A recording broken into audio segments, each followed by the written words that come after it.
آپ کے سب کے علم میں یہ بات آئی ہوگی کہ کل سلمان حسینی، جنہیں اگر اب سلمان نقوی کہا جائے تو زیادہ بہتر ہوگا، کیونکہ وہ اس وقت شیعت کی ترجمانی کر رہے ہیں اور شیعوں کو ہی خوش کرنے میں لگے ہوئے ہیں۔ ہم نے ان کا چیلنج قبول کیا، پچھلے سال انہوں نے چیلنج کیا تھا، ہم نے قبول کیا۔ پچھلے سال انہوں نے مناظرے کی حامی نہیں بھری اور ایک تحریر جاری کر کے اختلاف ختم کرنے کا عنوان دے کر راستے سے فرار ہو گئے۔ ہم بھی خاموش ہو گئے کہ چلو جب انہوں نے اپنی زبان بند کر لی ہے تو ہم بھی خاموش ہیں۔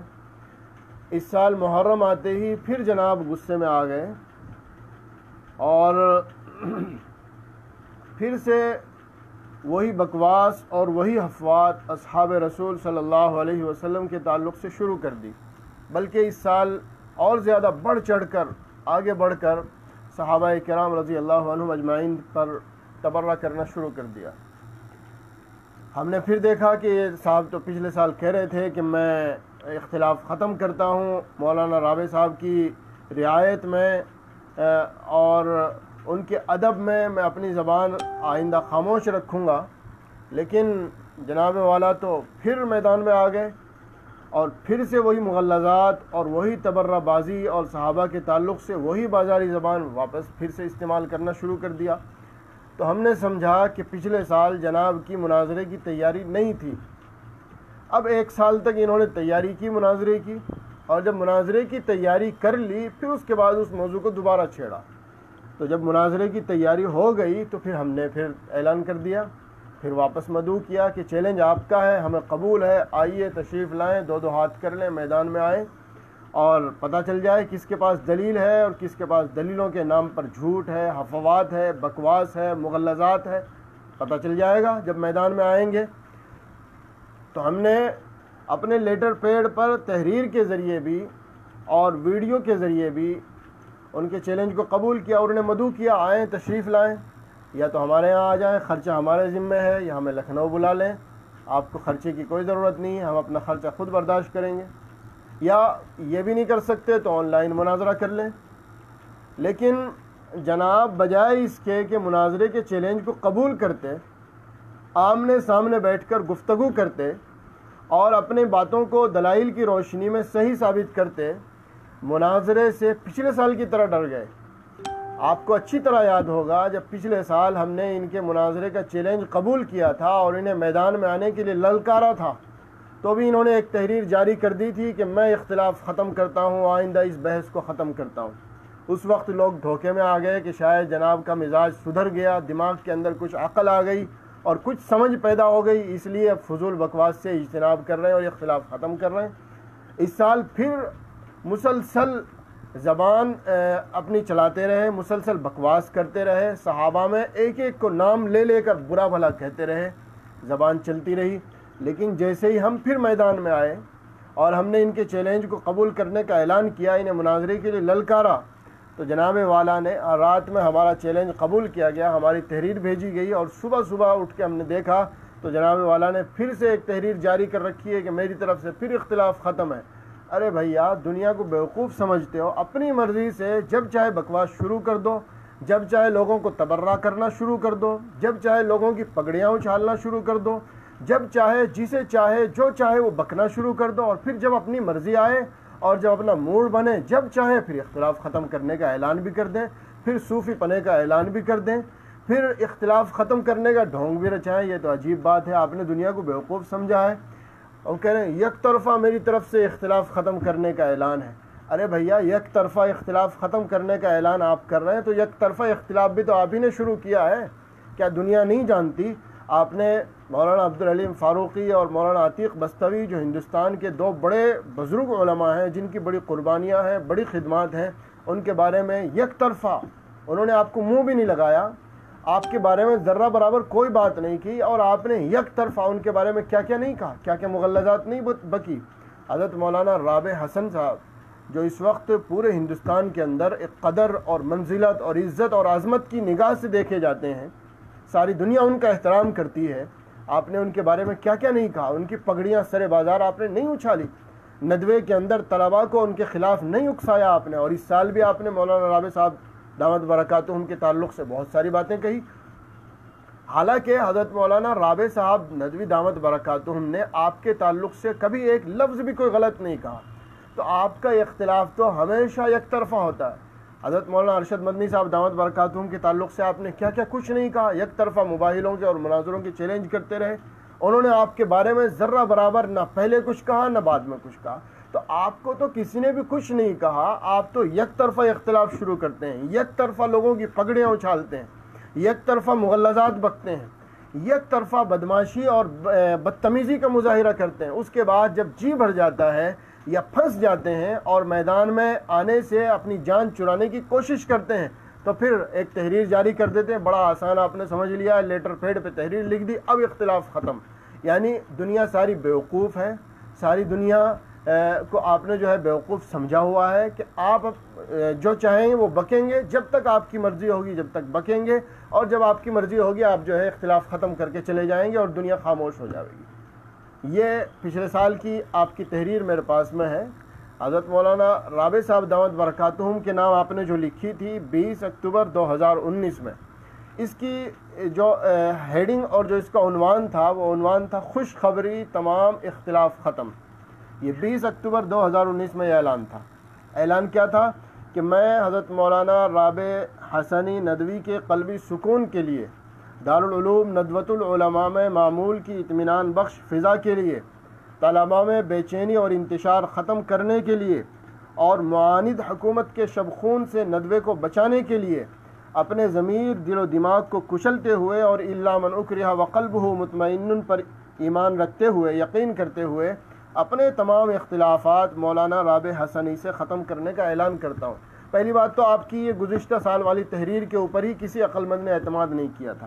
وجہ یہ تھی کہ آپ نے سراسر اس تحریر کے اندر اپنی حفوات, اپنی بکواسات, اپنی مغلظات, اپنے باطل نظریات کو درست کہا تھا, اور درست کہتے ہوئے ان کے اوپر اسرار کرتے ہوئے کہا مولانا رابع صاحب کی ان کی رعایت میں خاموش ہو رہا ہوں, ان کی رعایت میں اختلاف ختم کرنے کا اعلان کرتا ہوں. چلیے خیر, جیسے بھی چاہیے, آپ نے جس کی بھی رعایت میں آپ نے اختلاف ختم کرنے کا اعلان کیا تھا, ہم بھی یہی سمجھے تھے کہ شاید اب آئندہ آپ جو ہے ان باتوں سے باز رہیں گے, اپنی زبان قابو میں رکھیں گے, کسی صحابی کے خلاف نہیں بولیں گے.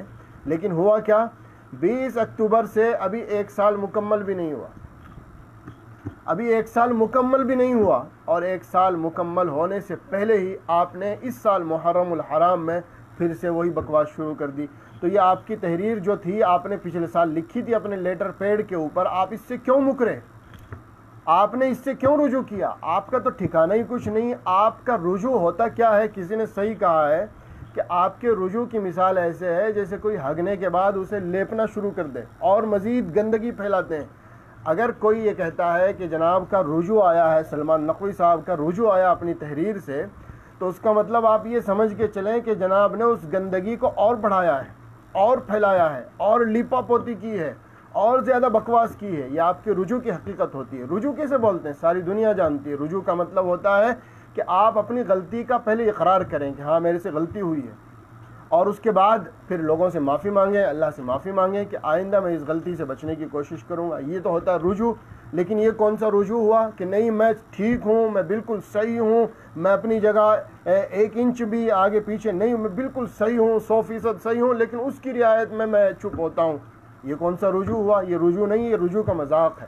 تو مولانا آپ نے, میں مولانا کہہ کے غلطی کر گیا, مولانا نہیں کہنا چاہیے جناب. آپ نے یہ پچھلے سال جو رجوع کا ڈرامہ کیا تھا, اختلاف ختم کرنے کا ڈرامہ کیا تھا, ساری دنیا جانتی ہے, آپ نے خود اس کا مذاق بنایا, آپ نے خود اس کی ایسی کی تیسی کر دی, آپ اس سے خود مکر گئے, آپ کی زبان کا کوئی اعتبار نہیں. تو یہ تو آپ کے پچھلے سال کی بات تھی. اب اس سال پھر آپ نے اسی طرح کی تحریر جاری کی ہے. یہ آپ کا اعلان آیا, 3 صفحے کی تحریر ہے, ایک اہم تاریخی اعلان. عجیب بات ہے, عنوان تو دیا ایک اہم تاریخی اعلان, لیکن ساری دنیا جانتی ہے کہ کوئی بھی آدمی جب کوئی اہم تحریر جاری کرتا ہے تو اس تحریر کے اوپر تاریخ بھی ہونا ضروری ہے اور اس کے اوپر دستخط یا مہر بھی ہونا ضروری ہے. لیکن یہ جناب کی 3 صفحے کی تحریر ہے. اس تحریر میں نہ تو جناب کے دستخط ہیں, نہ مہر ہے, اور نہ ہی اس کے اندر تاریخ ہے. اب کل کوئی کہے کہ جناب آپ نے یہ رجوع کیا ہے تو جناب تو کہیں گے کہ میں نے تو تاریخ ہی نہیں ڈالی ہے اس کے اوپر، میرے تو دستخط ہی نہیں ہے، یا میری تو اس کے اوپر مہر ہی نہیں ہے، میں اسے کیسے تسلیم کر سکتا ہوں۔ یہ پچھلے سال کی آپ کی جو تحریر ہے، گزشتہ سال کی 20 اکتوبر 2019 کی، اس کے اوپر آپ کے دستخط بھی ہیں اور تاریخ بھی ہے، لیکن اس سال کی آپ کی جو تحریر آئی ہے اس کے اوپر نہ آپ کے دستخط ہیں، نہ مہر ہے اور نہ تاریخ ہے۔ تو جب دستخط اور تاریخ والی تحریر کو آپ نے خود اس کی دھجیاں اڑا دی اور آپ اس سے خود مکر گئے، آپ نے خود اسے لائق اعتنا نہیں سمجھا، تو پھر یہ آج جو تحریر جاری ہوئی ہے جس کے اندر نہ تاریخ ہے نہ دستخط ہے، اس تحریر کا اعتبار کون کرے گا؟ پھر تحریر کے جو آپ کے الفاظ ہیں انہیں چومنے کو جی چاہتا ہے۔ آپ نے دنیا کو بیوقوف سمجھا ہوا ہے جناب۔ کہتے ہیں آج بتاریخ 9 ستمبر 2020 پھر عالمی اور ملکی سطح پر نہایت ہولناک حالات میں ایک یادداشت کے طور پر اور یاد دہانی کے لیے پھر اس کا اجرا کر رہا ہوں۔ وہی پچھلی تحریر کا میں دوبارہ اجرا کر رہا ہوں، اور اجرا کیوں کر رہا ہوں؟ ملک کے حالات نہایت ہولناک ہیں، نہایت خطرناک ہیں، اور وہ حالات بھی انہوں نے بتائے ہیں۔ 1980 میں افغانستان میں اتنے لاکھ لوگ مارے گئے، برطانیہ امریکہ نے عراق میں اتنے لاکھ لوگوں کو مارا، اور فلاں جگہ مصر میں اتنے لاکھ لوگ مارے گئے، اور فلاں جگہ یہ جزیرۃ العرب میں یہ ہوا، اور تیونس میں یہ ہوا، فلاں ملک میں یہ ہوا، لیبیا میں یہ تاریخ دہرائی گئی۔ تو جناب یہ سارے حالات اور یہ ہولناکیاں آپ کو آج ہی نظر آئی؟ کل جب آپ انہی حالات کے اندر، ظاہر سی بات ہے 2 دن پہلے یہ حالات اچھے نہیں تھے کہ یہ حالات آج صبح سے ہی خراب ہوئے ہیں؟ یہ حالات تو 1 محرم سے ہی خراب ہیں، اس سے پہلے سے خراب ہیں، پچھلے سال بھی خراب تھے، لیکن اس کے باوجود بھی، حالات خراب ہونے کے باوجود بھی، آپ نے ابو ہریرہ رضی اللہ تعالیٰ عنہ کو درباری ملا کہا یا نہیں کہا؟ آپ نے انہیں بنو امیہ سے ڈرنے والا کہا یا نہیں کہا؟ آپ نے عمر ابن عاص، مغیرہ ابن شعبہ، حضرت معاویہ رضی اللہ تعالیٰ عنہ کو باغی، طاغی، خاطی اور مجرم اور قاتل کہا یا نہیں کہا؟ حالات خراب تھے تو اس وقت آپ نے حالات کو کیوں نہیں دیکھا؟ آج جب آپ پھنسے ہیں اور ہم نے آپ کی زبان پکڑ کے کھینچنے کی کوشش کی ہے، آپ کو للکارا ہے، ہمت ہے، جرأت ہے، شرم اور حیا ہے، تو میدان میں آئیں اور مقابلہ کریں، اپنی حفوات کو، بکواسات کو کتابوں کی روشنی میں، دلائل کی روشنی میں، قرآن و سنت کی روشنی میں صحیح ثابت کریں۔ آپ نے دیکھا کہ یہ تو میرے بس کی بات نہیں ہے، یہ روگ تو میرے بس کا نہیں ہے، دلائل کی روشنی میں صحیح ثابت کروں، تو پھر سے جو ہے حالات خراب ہیں جناب، حالات اچھے نہیں ہیں۔ عراق میں اتنے لاکھ لوگ مارے گئے، اور مصر میں اتنے لوگ مارے گئے، اور جناب فلسطین میں اتنے لاکھ لوگ شہید ہو گئے، جزیرۃ العرب میں یہودیوں کی غلامی ہو رہی ہے، اس لیے میں اختلاف ختم کر رہا ہوں۔ ارے جناب، کل ان باتوں کو کیوں نہیں دیکھا؟ کل یہ ساری باتیں آپ سے کیوں غائب ہو گئی تھی؟ عجیب بات ہے، آپ نے دنیا کو بیوقوف سمجھا ہوا ہے۔ صحیح کہنے والے کہ آپ بیوقوف سمجھتے ہیں دنیا کو، اپنی مرضی سے ایک طرفہ طور پر جب چاہیں گے شروع کریں گے اور جب چاہیں گے ختم کریں گے۔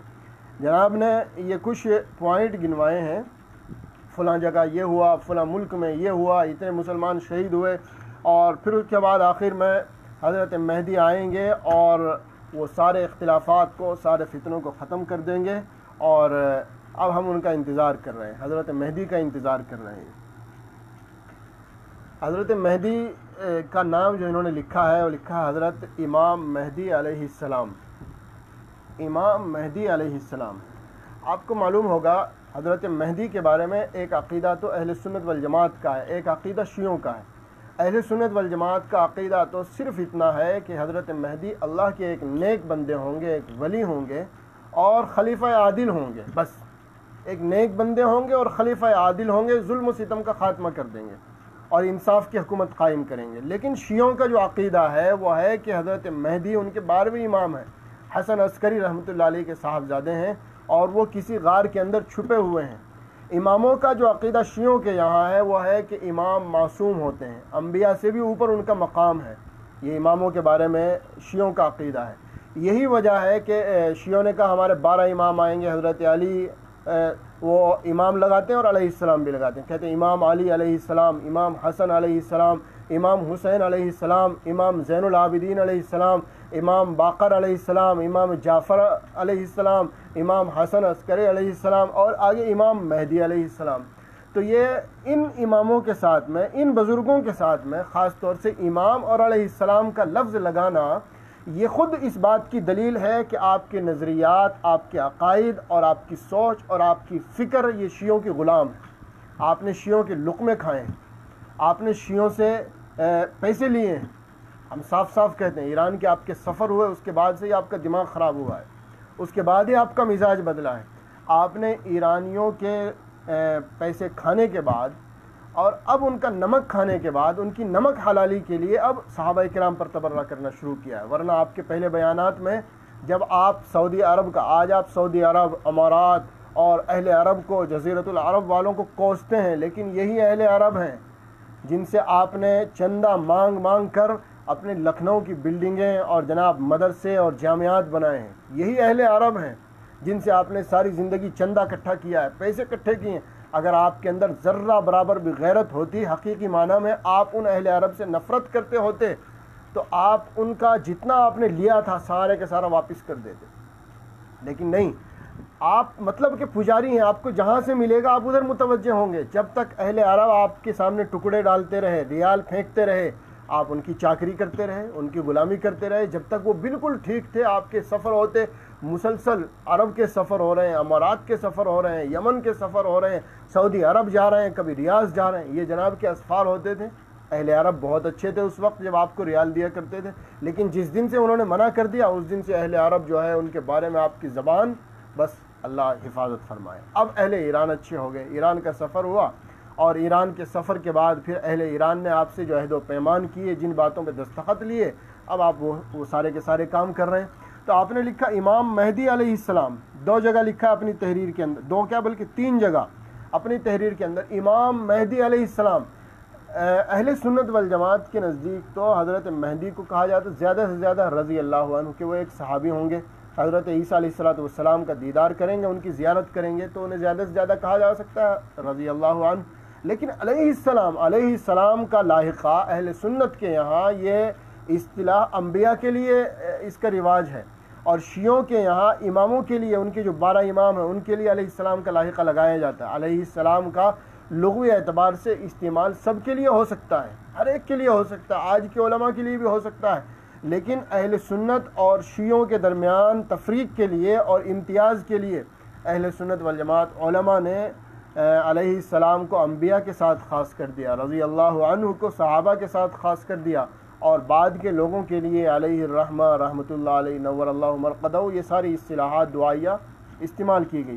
آپ نے حضرت مہدی کے لیے امام کا لفظ بھی استعمال کیا اور علیہ السلام کا لفظ بھی استعمال کیا، جس سے پتہ چلا کہ آپ کے عقائد، آپ کے نظریات وہی بالکل شیعوں والے ہیں، یا تو آپ جان بوجھ کر شیعہ بنے ہیں جیسا کہ بہت سارے لوگ بتا رہے ہیں، اور کچھ کتابوں کے حوالے بھی ہیں تاریخ کے کہ آپ خاندانی اعتبار سے بھی شیعوں سے آپ کے بہت رابطے ضابطے آپ کے خاندان کے ہیں، یا تو وہ اثر عود کرایا آپ کے خون کے اندر، شیعوں کا کچھ جرثومہ باقی رہ گیا تھا، جیسا کہ سیرت محمد علی منگیری رحمۃ اللہ علیہ جو آپ کے ندوۃ العلماء سے ہی چھپی ہے، حضرت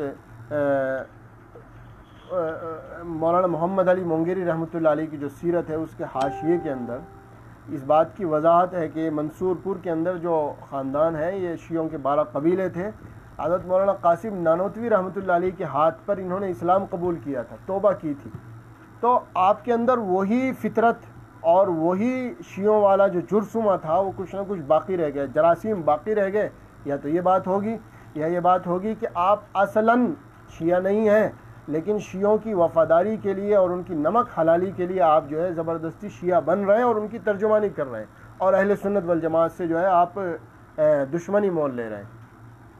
اس کے بعد آپ نے آگے اپنی عبادت اور اپنے زہد اور اپنے تقوی کو لوگوں کے سامنے پیش کیا ہے۔ میں الحمدللہ ایک عرصے سے وقت سحر صلاۃ الحاجہ کا اہتمام کرتا ہوں، آج کی شب بھی میں نے صلاۃ الحاجہ اور صلاۃ الاستخارہ کے بعد اللہ تعالیٰ سے گڑ گڑا کر دعا کی، ارے بھائی آپ دعا کرتے ہیں، یہ صلاۃ الحاجت پڑھتے ہیں، یہ صلاۃ الاستخارہ پڑھتے ہیں، دنیا کو کیا لینا، یہ آپ کا ذاتی عمل ہے، یہ لوگوں کے سامنے سنانے کی اور لوگوں کو بتانے کی ضرورت کیا ہے؟ اس کا مطلب ہے لوگ سمجھے بہت بڑے پارسا آدمی ہے، متقی آدمی ہے۔ میں ایک بات کہنا چاہتا ہوں، ہم تمام اہل حق کا یہ متفقہ عقیدہ ہے کہ کوئی آدمی کتنا بھی بڑا تہجد گزار اور متقی اور پرہیزگار کیوں نہ ہو، اگر اس کے عقیدوں کے اندر خرابی ہے تو اس کے اعمال اللہ کے یہاں قبول نہیں ہوں گے۔ اللہ کے یہاں پہلے عقیدے دیکھے جاتے ہیں۔ آپ نے اپنے عقیدے تو بالکل فاسد کر لیے۔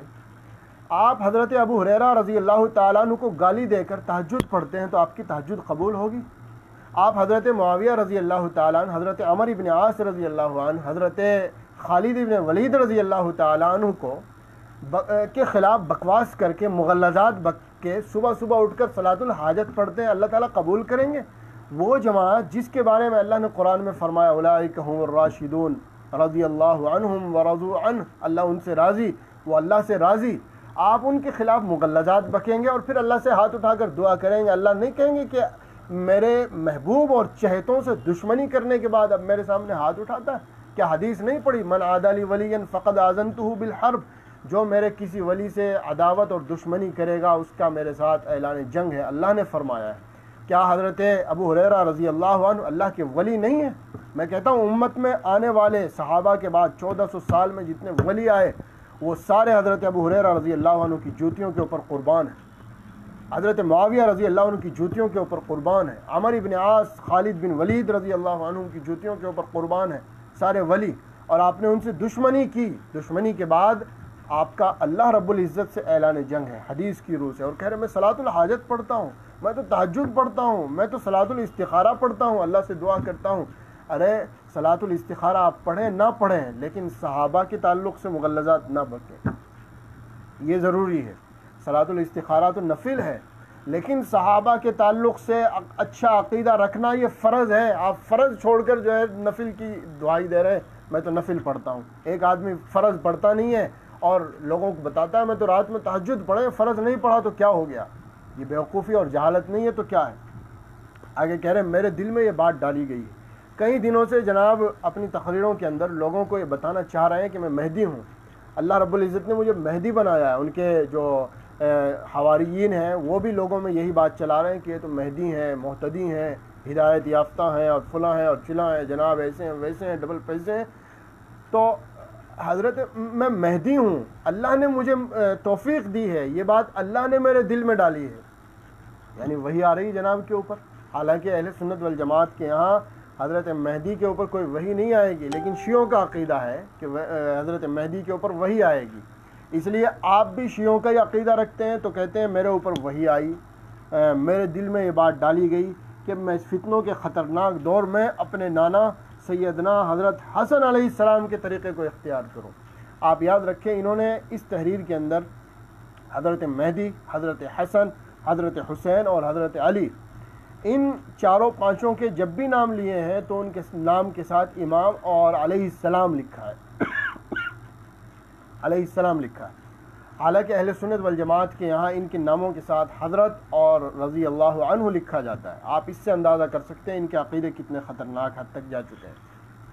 تو کہہ رہے ہیں کہ میں اپنے نانا حضرت حسن علیہ السلام کے طریقے کو اختیار کر لوں۔ انہوں نے اپنے والد ماجد سیدنا علی ولی المومنین علیہ السلام اور اپنے بھائی سیدنا حسین علیہ السلام اور دیگر صحابہ کے ساتھ مل کر مسلمانوں کی جانوں مالوں اور آبروؤں کے تحفظ اور اپنے نانا کے دین کے تحفظ کے لیے طے کیا کہ وہ خلافت راشدہ سے تنزل اختیار کریں اور سیاست کی باغ ڈور باقی گروہ کو سونپ دیں۔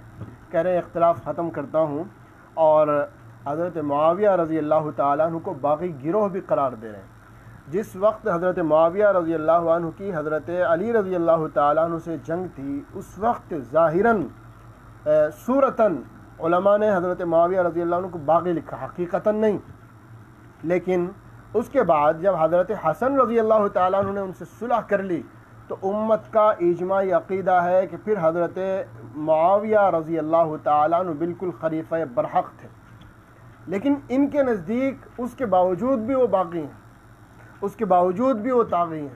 اللہ کے نبی صلی اللہ علیہ وسلم نے تو ارشاد فرمایا تھا ان ابنی ھذا سید ولعل اللہ ان یصلح به بین فئتین عظیمتین من المسلمین۔ حضرت حسن رضی اللہ عنہ کے تعلق سے فرمایا تھا میرا یہ بیٹا سردار ہے اور امید ہے اللہ رب العزت کی ذات سے کہ مسلمانوں کی دو عظیم جماعتوں کے درمیان یہ صلح کروائے گا۔ حضرت حسن رضی اللہ تعالیٰ عنہ نے صلح کی۔ حضرت حسن رضی اللہ تعالیٰ عنہ نے حضرت معاویہ رضی اللہ تعالیٰ عنہ کے سامنے شرطیں رکھی. یہ صلح کوئی ایک طرفہ نہیں ہوئی، شرطیں رکھی. حضرت معاویہ رضی اللہ تعالیٰ عنہ نے ان سے فرمایا آپ اپنی شرطیں رکھیں. حضرت حسن رضی اللہ تعالیٰ عنہ نے شرطیں رکھی، میری یہ شرط ہے، آپ کو یہ ماننا پڑے گا، یہ ماننا پڑے گا، یہ ماننا پڑے گا. حضرت معاویہ رضی اللہ تعالیٰ عنہ نے وہ تمام کی تمام شرطیں ان کی قبول کی اور مانی. ایک طرفہ صلح. اس کے بعد حضرت حسن رضی اللہ تعالیٰ عنہ نے کھڑے ہو کر خطبہ دیا سب کے سامنے، سب کی موجودگی میں، اور حضرت معاویہ رضی اللہ تعالیٰ عنہ کی حکومت اور خلافت کی تعریف فرمائی. آپ کو نہیں معلوم حضرت علی رضی اللہ تعالیٰ عنہ نے خود فرمایا تھا ایھا الناس لا تکرہوا امارت معاویہ، لوگوں حضرت معاویہ کی امارت کو، حکومت کو برا مت سمجھو. اس کی روایت کی سند بالکل صحیح ہے. آپ کو نہیں معلوم ہے جس وقت حضرت حسن رضی اللہ تعالیٰ عنہ صلح کر کے کوفہ آئے تو بہت سارے وہ لوگ جن کا لڑائی کی وجہ سے ہی کاروبار چلتا تھا، انہوں نے حضرت حسن رضی اللہ تعالیٰ عنہ سے کہا یا مذل المؤمنین، اے مومنین کو ذلیل کرنے والے. حضرت حسن رضی اللہ تعالیٰ عنہ نے کیا فرمایا تھا جواب میں؟ آپ کو یاد ہے کچھ؟ حضرت حسن رضی اللہ تعالیٰ عنہ نے یہی فرمایا تھا میں صلح کی ہے اور بہت ممکن ہے، یہ الفاظ ہیں اس روایت کے اندر کہ بہت ممکن ہے، ہو سکتا ہے کہ وہ مجھ سے زیادہ اس کے حقدار ہوں. یہ الفاظ بھی اس روایت کے اندر ہیں. حضرت حسن رضی اللہ تعالیٰ عنہ نے حضرت معاویہ رضی اللہ عنہ کے ہاتھ پر بیعت کر لی، صلح کر لی. حضرت حسین رضی اللہ عنہ نے اس صلح کو مان لیا، ان کی اولاد نے اس صلح کو مان لیا. لیکن آج اگر نہیں مانتا تو آج کا رافضی اور شیعہ اس صلح کو نہیں مانتا. کہہ رہے ہیں اختلاف ختم کرتا ہوں، اور اختلاف ختم کرتے کرتے بھی گالیاں بکتے جا رہے ہیں. حضرت معاویہ رضی اللہ تعالیٰ عنہ کو کہہ رہے ہیں باغی گروہ، اور کہتے ہیں کہ اب جو نزاعات 1400 سال سے حل نہ ہوئے، ہم ان کا حل اور تمام نزاعی امور کا فیصلہ حضرت امام مہدی علیہ السلام کے حوالے کر دیں. یہ شیعوں کی زبان ہے جناب. یہ آخر میں انہوں نے کہ یہ اختلاف ہو رہے ہیں، یہ جنگ ہو رہی ہے، یہ مسلمانوں کا قتل عام ہو رہا ہے، اب ہم حضرت مہدی کا انتظار کریں گے. حضرت مہدی آئیں گے تو سب چیزیں ٹھیک ٹھاک ہو جائیں گی اور سارے فتنے ختم ہو جائیں گے. شیعہ آپ میں سے جن حضرات نے شیعوں کی کتابیں پڑھی ہوں گی یا شیعوں کو سنا ہوگا، ان کا بھی یہی تکیہ کلام ہوتا ہے. وہ کہتے ہیں جب بھی کوئی مسئلہ آئے یا ان کے اوپر ظلم و زیادتی ہو، ایسا محسوس کریں، وہ اپنے اوپر ظلم و زیادتی کو بیان کریں، تو یہی کہتے ہیں کہ حضرت مہدی آئیں گے تو ہم جو ہے ان سے بدلہ لیں گے، حضرت مہدی آئیں گے تو سارے فتنے ختم ہو جائیں گے، حضرت مہدی آئیں گے تو ساری شیعوں کا غلبہ ہو جاوے گا، اور یہ جتنے اہل سنت ہیں جنہیں جناب ناسبی کہتے ہیں، اہل سنت والجماعت کو کہتے ہیں، ان سے بدلہ لیں گے حضرت مہدی کے ساتھ مل کر. تو یہ اس تحریر کے اندر جناب نے جو زبان استعمال کی ہے وہ شیعوں والی زبان ہے، اہل سنت والجماعت والی زبان نہیں ہے. آخر میں کہتے ہیں میں یک طرفہ طور پر اعلان کرتا ہوں اب ساری نزاعی بحثیں بند ہیں. یک طرفہ طور پر اعلان کرتا ہوں. ارے جناب یک طرفہ طور پہ آپ اعلان کر رہے ہیں، یک طرفہ طور پہ بکواس شروع بھی تو آپ نے کی ہے، خرافات شروع بھی تو آپ نے یک طرفہ طور پہ کی ہے. بتائیں کس نے آپ کو منہ لگایا تھا؟ یہ کس نے آپ کو کہا تھا؟ کس نے آپ کے خلاف بیان ریکارڈ کروایا تھا؟ یک طرفہ آپ نے تبرہ شروع کیا صحابہ کے اوپر، یک طرفہ. اور اب کہہ رہے ہیں یک طرفہ اعلان کرتا ہوں کہ ساری نزاعی بحثیں ختم ہیں. یعنی وہی میں اپنا جملہ دوبارہ دہراؤں گا، کسی نے کہا بھی ہے، یہ بڑا قیمتی جملہ ہے، بڑا خوبصورت. آپ بیوقوف سمجھتے ہیں، جب چاہیں گے یک طرفہ شروع کر دیں گے اور جب چاہیں گے یک طرفہ ختم کر دیں گے. دنیا بیوقوف تھوڑا ہی ہے. اب آپ ایک بات سن لیں، یہ ہماری طرف سے اعلان ہے آپ کے لیے، سن لیں. اس بحث کو پچھلے سال ہم نے آپ کو معاف کر دیا تھا، چھوڑ دیا تھا، یہ سمجھ کر کہ شاید وعدہ نبھائیں گے آپ.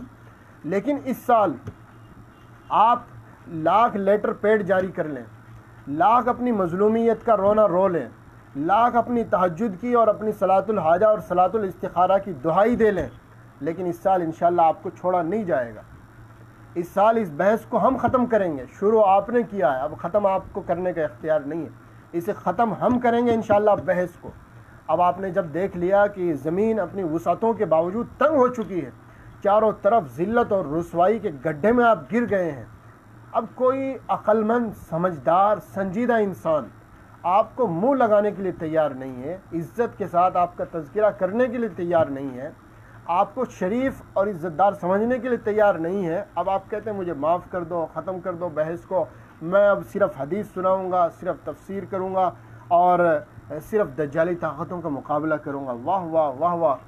100 چوہے کھانے کے بعد بلی چلی حج کو، سارا ظلم کرنے کے بعد، ساری زیادتی کرنے کے بعد اور ساری بکواس حفوات کرنے کے بعد اب کہتے ہیں اب تو میں صرف تفسیر کروں گا، حدیثیں بیان کروں گا، اب تو بس میرا حدیث اور تفسیر کا درس سننا ہے سب کو. دنیا بیوقوف تھوڑا ہی ہے. پہلے بھی آپ نے جو مغلظات اور جو خرافات بکی ہیں وہ تفسیر اور حدیث کے نام سے ہی بکی ہیں معاذ اللہ. اس لیے اب آپ کی خدمت میں یہی گزارش ہے کہ یہ ڈرامہ اور یہ ناٹک جو آپ نے تحریروں کی شکل میں شروع کیا ہے، مناظرے سے بچنے کے لیے ڈر کر، خوف کھا کر، اپنے باطل عقیدے کو سمجھ کر کہ یہ عقیدہ ایسا ہے ہی نہیں کہ اسے 10 آدمیوں کے بیچ میں عزت کے ساتھ بیٹھ کر صحیح ثابت کر دیا جائے. آپ نے ڈر کر اور خوف کھا کر اب یہ جو ناٹک کیا ہے، ڈرامہ کیا ہے کہ میں بحث ختم کرتا ہوں. اب آپ کو بحث ختم کرنے کا اختیار نہیں. اب بحث اس وقت ختم ہوگی جب ہم چاہیں گے انشاءاللہ. اب یہ بحث چلے گی. اب آپ کے عقیدے کے اوپر بات ہوگی، آپ کے نظریات کے اوپر بات ہوگی. آپ کی مغلظات بہت ساری لوگوں کے سامنے آ گئی، بہت ساری آنی باقی ہے، وہ انشاءاللہ کھود کر امت کے سامنے لائی جائے گی. آپ حضرت ابو بکر رضی اللہ عنہ کے بارے میں غلط عقیدہ رکھتے ہیں. حضرت ابو بکر صدیق رضی اللہ عنہ کی خلافت کو آپ شک اور شبہ کی نظر سے دیکھتے ہیں. آپ کی کتابیں ہمارے پاس ہیں، انشاءاللہ ہم لوگوں کے سامنے لائیں گے، انہیں رکھیں گے دنیا کے سامنے. آپ حضرت عمر رضی اللہ تعالیٰ عنہ کے اوپر الزام تراشیاں کرتے ہیں. آپ کی اگر کتابوں کے اندر لکھی ہوئی باتیں اور صحابی کی تعریف اگر دیکھی جائے تو خدا کی قسم ایک صحابی بھی ایسا نہیں ہے جو صحابی بچے. آپ کہتے ہیں صحابہ منافق تھے، آپ کہتے ہیں کہ صحابہ نبی سے دشمنی کرتے تھے. معاذ اللہ، العیاذ باللہ. یہ آپ کی ساری خرافات اور اہل سنت سنتے رہے، نعوذ باللہ. انشاءاللہ ثم انشاءاللہ اب اہل سنت والجماعت بیدار ہو چکے ہیں. آپ کی ذلت اور رسوائی جتنی ہو چکی ہے وہ کچھ بھی نہیں ہے. آگے آگے دیکھیے آپ انشاءاللہ صحابہ کی یہ ہائے اور یہ بددعائیں اور یہ نحوست جو صحابہ کے اوپر بھونک کر، جسے میں کہوں گا صحابہ کے خلاف بھونک کر آپ کے اوپر جو نحوست پڑی ہے اور جس کی وجہ سے آج آپ اہل سنت کی نظر میں بالکل درکارے گئے، دھتکارے گئے. ایک وقت تھا اہل سنت والجماعت کے اسٹیجوں کی آپ زینت ہوا کرتے تھے، ان کے اداروں میں آپ کو بڑے فخر کے ساتھ مدعو کیا جاتا تھا. ندوۃ العلماء کے آپ ایک بڑے استاد تھے، مسلم پرسنل لا بورڈ کے آپ رکن تھے. جمعیت علماء کے اسٹیج پہ آپ کو بڑی عزت اور بڑے وقار کے ساتھ بلایا جاتا تھا. اب لوگ بھی آپ کی عزت کرتے، ساری دنیا عزت کرتی تھی. لیکن جب سے آپ نے صحابہ کے خلاف بھونکا، صحابہ کے اوپر لعن طعن کیا، صحابہ کے خلاف اپنے بغض باطنی کا اظہار کیا، اس کے بعد سے اب اگر کوئی آپ کی عزت کرتا ہے تو ہم سمجھتے ہیں کہ وہ صحابہ کا نہیں ہو سکتا، وہ صحابہ کا نہیں ہو سکتا. میں آج اعلان کر رہا ہوں اور اہل سنت والجماعت سے تعلق رکھنے والے سارے حضرات تائید کریں گے انشاءاللہ کہ جو صحابہ کو مانتا ہے وہ سلمان کو جوتیوں پر ضرور رکھے گا، اور جو صحابہ کو نہیں مانتا وہ سلمان کو عزت کی نظر سے دیکھے گا. صحابہ کو گالیاں دینے والا ہمارا بڑا نہیں ہو سکتا. صحابہ سے بغض رکھنے والا ہماری نزدیک ذرہ برابر بھی عزت اور احترام کا قابل اور لائق نہیں ہے.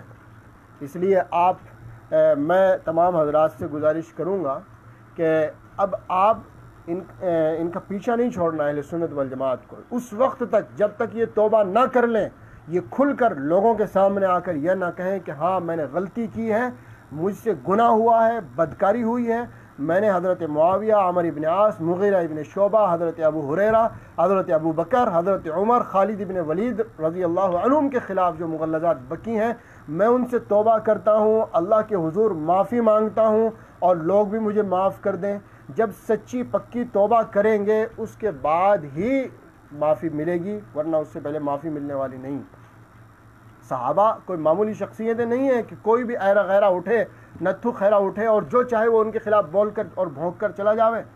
خدا کی قسم برداشت نہیں کیا جائے گا. اب وقت آیا ہے مناظرے کا. اب آپ آئیں میدان میں، اور میدان میں آ کر آپ کے سامنے دو ہی شکلیں ہیں. یا تو آپ میدان میں آئیں اور میدان میں آ کر اپنی بکواس اور اپنی خرافات کو صحیح ثابت کر کے دکھائیں، اور اگر آپ میدان میں نہیں آتے توبہ کریں، رجوع کریں. جو حقیقی معنی میں توبہ ہوتی ہے، اللہ کے حضور معافی مانگیں، اپنی توبہ لوگوں کے سامنے ظاہر کریں، کیونکہ آپ نے جرم علانیہ کیا ہے، توبہ بھی علانیہ کرنی پڑے گی۔ کہیں مجھ سے غلطی ہوئی ہے، مجھ سے بدکاری کا صدور ہوا ہے، مجھ سے گناہ کبیرہ بلکہ اکبر ہوا ہے اور میں معافی مانگتا ہوں، مجھے صحابہ کے تعلق سے یہ بکواس نہیں کرنی چاہیے تھی۔ اس لیے میرے بھائیوں، میرے بزرگوں، میں آپ کے سامنے جو آج آن لائن آیا تھا، میرا مزاج آن لائن آنے کا نہیں ہے، لیکن یہ ایک خاص مسئلہ تھا۔ بہت سارے لوگوں کو غلط فہمیاں تھی کہ شاید جناب نے رجوع کر لیا ہے، اختلاف ختم کر دیا ہے۔ پہلی بات تو خلاصہ بات کا میں اپنی بات سمیٹتا ہوں اور اپنی بات ختم کرتا ہوں۔ ان کی باتوں کا کوئی اعتبار نہیں ہے۔ لوگوں کو پتہ ہے کتنی بار انہوں نے رجوع کا اعلان کیا، کتنی بار اختلاف ختم کرنے کا اعلان کیا، لیکن 10 دن 20 دن مہینے 2 مہینے کے بعد پھر سے وہی بکواس شروع کر دیتے ہیں۔ تو ان کی باتوں کا ذرہ برابر بھی کوئی اعتبار نہیں ہے۔ اور دوسری بات یہ ہے کہ اس وقت تک ہمیں ان کی کسی بھی بات کا اعتبار نہیں ہے جب تک یہ سچے دل سے توبہ نہ کر لے اور صحابہ کے خلاف انہوں نے جو مغلظات بکی ہیں ان سے جو شرعی رجوع کا جو شرعی طریقہ ہے، جب تک اس شرعی طریقے پر رجوع نہ کر لے اس وقت تک ہمارے نزدیک ان کی کوئی بھی بات، چاہے یہ لیٹر پیڈ پر لکھ کر دیں، چاہے یہ سادہ کاغذ پر لکھ کر دیں، چاہے فیس بک پر آ کر کہیں، سوشل میڈیا پر آ کر کہیں، ان کی کسی بھی بات کی ذرہ برابر بھی ہمارے نزدیک کوئی حیثیت اور کوئی ویلیو نہیں ہے۔ میں ان کے تمام حواریین سے کہوں گا کہ انہیں میدان میں لائیں، میدان میں لے کر آئیں۔ بہت سارے لوگ کہہ رہے ہیں کہ برابری ہونی چاہیے، مناظرے کے اندر برابری ہونی چاہیے، برابر کا آدمی میدان میں آئے تو حضرت ہمارے مناظرہ کریں گے۔ ارے بھیا جناب، آپ کی نظریے کے مطابق تو آپ کے حضرت کی برابری کا کوئی آدمی دنیا میں آج تک پیدا ہوا ہی نہیں، نہ دنیا میں ہے نہ کوئی آخرت میں ہے۔ آپ کے نزدیک تو مولانا عبدالعلیم فاروقی اور مولانا عتیق بستوی جیسے بزرگ علماء ان کے شاگرد بننے لائق نہیں ہیں۔ مولانا رابع صاحب کے بارے میں جو ان کے استاد ہیں ان کے بارے میں کہہ رہے ہیں کہ وہ تو میرے مقابلے حدیث کے بارے میں کچھ بھی نہیں جانتے، تخصص ہے ہی نہیں انہیں حدیث میں۔ تو جب مولانا رابع صاحب آپ کے مقابلے کے لیے نہیں، مولانا عبدالعلیم فاروقی صاحب اور مولانا عتیق بستوی صاحب جیسے بزرگ علماء جو عمر میں بھی آپ سے بڑے، علم میں بھی آپ سے بڑے، جب وہ آپ کے شاگرد بننے کے لائق بھی نہیں ہے تو کیا آپ سے مقابلے کے لیے اب جبریل امین آسمان سے تشریف لائیں گے؟ اب کوئی پیغمبر آپ سے مقابلے کے لیے آئے گا؟ معاذ اللہ، نعوذ باللہ۔ یہ تو آپ کی سوچ ہے، آپ کا نظریہ ہے کہ کوئی آپ کے مقابلے کا نہیں ہے۔ حالانکہ حقیقت یہ ہے کہ اس وقت آپ کی جو اوقات ہے، آپ کی جو حیثیت ہے، جو اس وقت بچی ہے، وہ صرف اور صرف اتنی بچی ہے کہ بس آپ کے ساری دنیا جانتی ہے، سب کی نظروں میں ہے۔ آج اگر آپ کی حیثیت باقی ہوتی، ندوۃ العلماء آپ کو دھکے مار کر نکالتا۔ آپ کو آج کوئی اہل سنت والجماعت کا کوئی ادارہ یا کوئی جماعت آپ کو اپنے اسٹیج پر دیکھنا چاہتی ہے؟ تو جب آپ کی حیثیت اتنی بھی نہیں بچی کہ اہل سنت والجماعت کا کوئی ادارہ آپ کو قبول کرے، کوئی جماعت آپ کو اپنے اسٹیج پر بلا کر، اب بھی آپ اسی چکر میں، اسی خمار میں ہیں کہ آپ کی حیثیت ہے، بہت بڑا ہوں میں، ان کے بھکتوں سے اور ان کے جو حواریین ہیں جو اصل صحابہ سے دشمنی رکھنے کی وجہ سے ان کی سپورٹ کر رہے ہیں۔ میں کہتا ہوں آج ان کی جو حمایت کر رہا ہے، جو ان کی سپورٹ کر رہا ہے، وہ خدا کی قسم صحابہ کا محب ہو ہی نہیں سکتا۔ یہ ہو ہی نہیں سکتا کہ جس نے صحابہ کو گالی دی ہو کوئی صحیح عقیدے والا۔ اس لیے میں یہی کہوں گا کہ انشاءاللہ یہ باتیں چلتی رہیں گی اور ان کی کتابیں ہمارے پاس میں ہیں۔ ان کتابوں کی روشنی میں روزانہ انشاءاللہ کوئی ایسی ترتیب بنائی جائے گی، لائیو آ کر اور دیگر اکابر علماء کی تعاون سے، ان کی مدد سے، دارالعلوم دیوبند سے، مظاہر العلوم سہارنپور سے، بلکہ خود ندوۃ العلماء سے اور لکھنؤ سے جو اکابرین ہیں انہیں کسی نہ کسی طور پر شریک کر کے اس بحث میں انشاءاللہ ان کے ذریعے سے ان کی چھترول اچھی طریقے سے کروائی جائے، تاکہ بچہ جان لے کہ صحابہ کے خلاف بھونکنے کا نتیجہ کیا ہوتا ہے۔ جس گلی سے نکلیں لوگ کہیں دیکھو صحابہ کا دشمن جا رہا ہے، لوگ تھو کریں، لوگ لعنت برسائیں اگر توبہ نہ کریں تو، اور اگر توبہ کریں تو پھر سچے دل سے توبہ کریں اور رجوع کریں تو استقبال ہے، مرحبا ہے۔ بہرحال یہ باتیں میں اپنی ختم کرتا ہوں اور دعا یہی ہے کہ اللہ رب العزت ان سب کو ہدایت نصیب فرمائے، اور اگر ہدایت ان کے مقدر میں نہیں ہے، ہدایت ان کی قسمت میں نہیں بچی ہے، تو اللہ رب العزت ان کے وجود سے اپنی زمین کو پاک صاف فرمائے اور ہم سب کو اللہ رب العزت صحابہ کرام رضی اللہ عنہم اجمعین کی سچی محبت نصیب فرمائے، اصحاب رسول کے تعلق سے ذرہ برابر بھی کوئی بغض یا کوئی کینہ ہمارے دل میں آئے، اس سے اللہ ہماری حفاظت فرمائے، اور وہ دن ہماری زندگی میں کبھی نہ آئے جس دن کسی ادنا سے ادنا صحابی کے لیے بھی ہمارے دل میں ذرہ برابر بھی میل اور کچیل آئے یا کوئی ذرہ برابر بھی کوئی خرابی آئے۔ اللہ رب العزت ہم سب کو ہدایت نصیب فرمائے، صراط مستقیم پر گامزن فرمائے۔ وآخر دعوانا ان الحمد للہ رب العالمین، والسلام علیکم ورحمۃ اللہ وبرکاتہ۔